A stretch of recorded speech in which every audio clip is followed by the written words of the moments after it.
तो चलिए आज बात करते हैं एक ऐसे दौर की जिसने पूरी दुनिया को बदल कर रख दिया।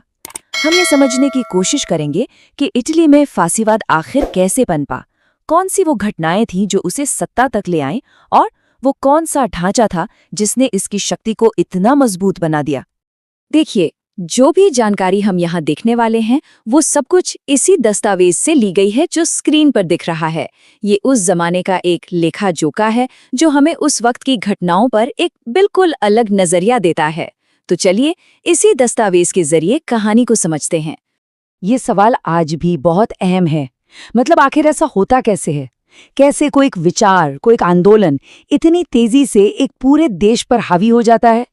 इसका जवाब ढूंढने के लिए हमें कहानी की बिल्कुल शुरुआत में जाना होगा, फासीवाद की जड़ों तक।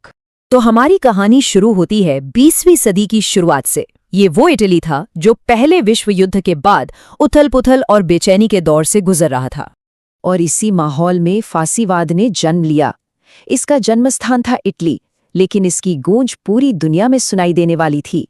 हर बड़े आंदोलन के पीछे एक चेहरा होता है ना? यहाँ वो चेहरा था बेनेटो मुसोलिनी का। 1883 में रोमाग्ना में पैदा हुआ ये शख्स इस पूरी विचारधारा का, कह सकते हैं कि, सूत्रधार बनने वाला था। और मुसोलिनी की सोच को हकीकत में बदलने के लिए एक संगठन बना, फासीवादी पार्टी। इसकी ऑफिशियल नींव रखी गई उत्तरी इटली के एक बड़े इंडस्ट्रियल सेंटर मिलान में। अब ये देखते हैं कि मुसोलिनी ने सिर्फ एक पार्टी नहीं बनाई, बल्कि उसने एक बहुत ही शक्तिशाली पहचान गढ़ी।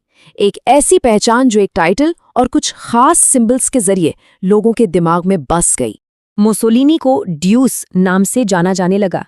ये एक इटालियन टाइटल है जो लैटिन शब्द डक्स से आया है, जिसका सीधा सा मतलब होता है लीडर। पर यह सिर्फ एक टाइटल नहीं था, ये एक ऐलान था कि नेता बस एक ही है। इस मूवमेंट की पहचान दो चीजों से बनी। एक, इनकी विचारधारा थी राष्ट्रवाद, और दूसरी, इनकी एक खास यूनिफॉर्म थी, ब्लैक शर्ट्स।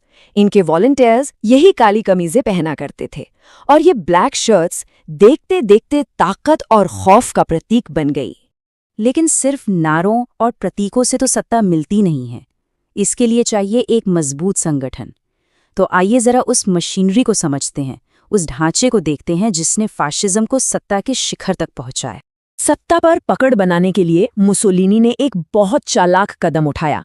उसने मिलिट्री के बड़े बड़े अधिकारियों को अपॉइंट करना शुरू कर दिया। इससे हुआ ये कि उसे सेना का पूरा सपोर्ट मिल गया और सत्ता पर उसका डायरेक्ट कंट्रोल हो गया। अब जरा इस स्ट्रक्चर को देखिए। फासीवादी संगठन की नींव टिकी थी 22 कमेटियों पर।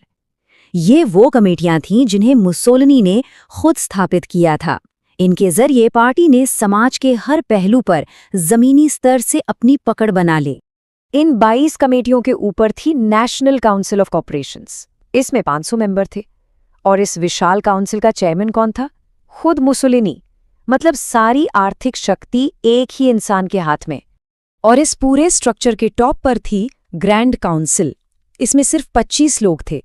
ये मुसोलिनी का सबसे करीबी, सबसे ताकतवर गुट था जो सारे बड़े फैसले लेता था। तो देखिए, 22 कमेटियां, उनके ऊपर 500 की काउंसिल और सबसे ऊपर 25 लोगों का ये इनर सर्कल। ताकत का एक ऐसा पिरामिड बनाया गया था जिसका हर रास्ता सीधे मुसोलिनी तक जाता था। अब जब देश के अंदर ताकत पूरी तरह मजबूत हो गई तो फासीवाद की नजरें इटली की सीमाओं के पार जाने लगी। और बस यहीं से दुनिया एक बहुत बड़े और विनाशकारी संघर्ष की तरफ बढ़ने लगी।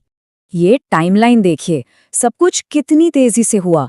अक्टूबर 1922 में रोम पर हमला, फिर 1935 में एबिसिनिया पर अटैक। 1936 आते आते रोम बर्लिन टोक्यो एक्सिस बन गया, जिसमें जर्मनी और जापान भी शामिल थे। 10 जून 1939 को जंग का ऐलान कर दिया गया, और आखिर में 28 अप्रैल 1945 इटली में फासिज्म का अंत हो गया।